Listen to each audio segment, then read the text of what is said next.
দিল্লি থেকে সাবেক প্রধানমন্ত্রী শেখ হাসিনার বিভিন্ন মন্তব্য বাংলাদেশ ভারত সম্পর্কে নেতিবাচক প্রভাব ফেলতে পারে। অন্তর্বর্তীকালীন সরকারের এই মনোভাবের কথা ঢাকায় ভারতের হাইকমিশনার প্রণয় ভার্মাকে স্পষ্ট করেছেন পররাষ্ট্র উপদেষ্টা তৌহিদ হোসেন।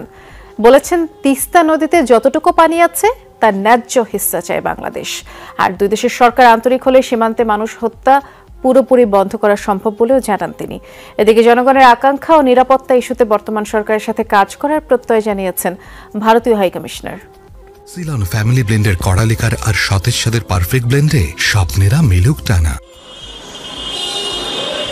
ডক্টর ইউনূসের নেতৃত্বাধীন অন্তর্বর্তীকালীন সরকারের পররাষ্ট্র উপদেষ্টার সাথে প্রথমে সাক্ষাৎ করতে আসেন ভারতের হাইকমিশনার। প্রায় ১.৫ ঘন্টার সেই সাক্ষাতে উঠে আসে সব প্রসঙ্গ।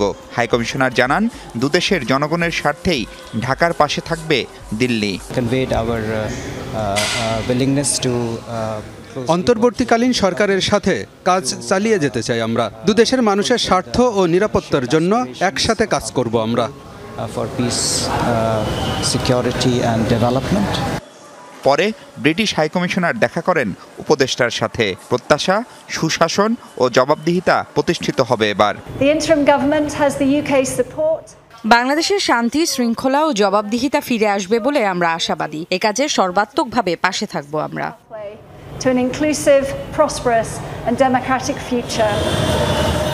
আসেন সৌদি আরবের রাষ্ট্রদূত। বাংলাদেশি শ্রমিকদের জন্য বন্ধ থাকা ভিসা চালুর খবর দেন তিনি। আজ থেকেই বাংলাদেশি কর্মীদের জন্য আবারও ভিসা ইস্যু করছি আমরা। দ্রুতই সব স্বাভাবিক হবে, এটাই আমাদের আশা। একই দিন দেখা করেছেন চীনের রাষ্ট্রদূত ও ইউরোপীয় ইউনিয়ন ও যুক্তরাষ্ট্রের ভারপ্রাপ্ত মিশন প্রধান। বাংলাদেশের অভ্যন্তরীণ ইস্যুতে আমরা কখনোই হস্তক্ষেপ করব না। আমাদের সম্পর্ক আরও এগিয়ে যাবে।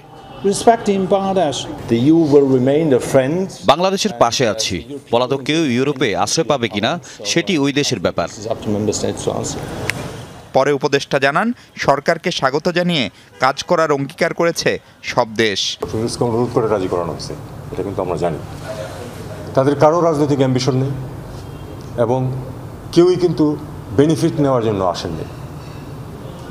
কাজেই এই লক্ষ্যে কাজ সেরে যখন একটা পথে এসে গেল, তখন 3 মাস সময় দিয়ে ইলেকশন করে এই সরকার ফেড আউট করে যাবে।